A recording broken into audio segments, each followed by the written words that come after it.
নমস্কার বন্ধুরা, তোমরা সবাই কেমন আছো? নিশ্চয়ই তোমরা সবাই ভালো আছো, আমিও খুব ভালো আছি। তো আজ আমি লাঞ্চে বানাচ্ছি ফুলকপি আলু তরকারি।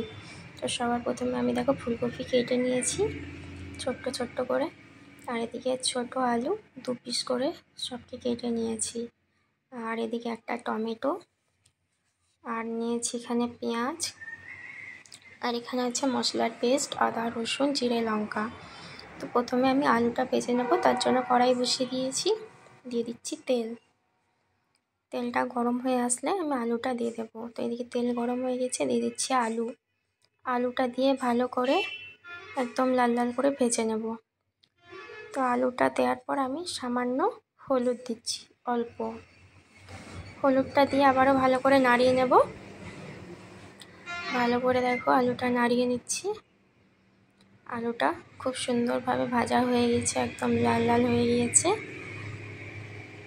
খুব সুন্দর ভাজা হয়ে গেছে। এখন আমি আলুটা উঠিয়ে নেব। আলু রেডি ভাজা। আর এদিকে দিয়ে দিচ্ছি ওই তেলে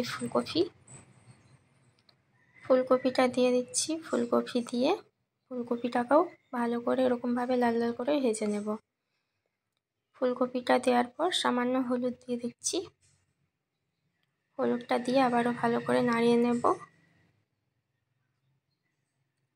ভালো করে নাড়িয়ে নেওয়ার পর দেখো এদিকে ফুলকপিগুলো খুব সুন্দরভাবে ভাজা হয়ে গেছে। ফুলকপিগুলো উঠিয়ে নিচ্ছি। এদিকে ফুলকপি আলু ভাজা রেডি। ওই কড়াইয়ের আমি দিয়ে দিচ্ছি তেলটা গরম হয়ে আসলে আমি দিয়ে দেবো ফোড়ন আছে 5 ফোড়ন আর একটা শুকনো লঙ্কা। তোমরা চাইলে গোটা গরম মশলা দিতে পারো, তো আমি দিই না, কারণ আমাদের বাড়ি কেউ পছন্দ করে না তাই।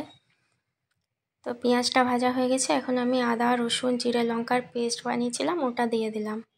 মশলাটা দিয়ে ভালো করে নাড়িয়ে নেব। দিয়ে দেবো পরিমাণ মতো হলুদ দিয়ে আবারও ভালো করে মশলাটা নাড়িয়ে নিলাম। এখন তেল ছড়িয়ে এসছে মশলার থেকে। এখন আমি দিয়ে দিচ্ছি টমেটোটা দিয়ে দেখছি মশলাটা খুব সুন্দরভাবে কষানো হয়ে গিয়েছে, একদম তেল ছড়িয়ে এসছে মশলা দিয়ে। এখন আমি ফুলকপি আলু দিয়ে পরিমাণ মতো লবণ দিয়ে ভালো করে কষিয়ে নেব। ফুলকপি আলুটা দিয়ে দিচ্ছি কাঁচা লঙ্কা। এবারে ফুলকপি আলুটা ভালো করে কষিয়ে নিলাম, খুব সুন্দরভাবে কষানো হয়ে গিয়েছে। বন্ধুরা, তোমাদের যদি আমার এই ভিডিওটি ভালো লেগে থাকে তো লাইক করো, কমেন্ট করে জানাও যে কেমন লাগলো, আর সাবস্ক্রাইব করতে ভুলো না কিন্তু। তো ফুলকপি আলু দেখো খুব সুন্দরভাবে কষানো হয়ে গিয়েছে।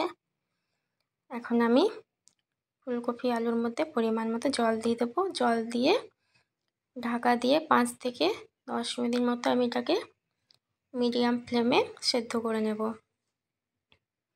খুব হাই ফ্লেমে করলে ফুলকপি আলু সেদ্ধ হবে না। মিডিয়াম ফ্লেমে করে আমি সেদ্ধ করে নিয়েছি ফুলকপি আলু। এখন আমি ধনেপাতা কুচি দিয়ে নামিয়ে দেব। তো আজকের মতো এই পর্যন্তই। সবাই ভালো থেকো, সুস্থ থেকো। আজকের মতো টাটা, বাই বাই।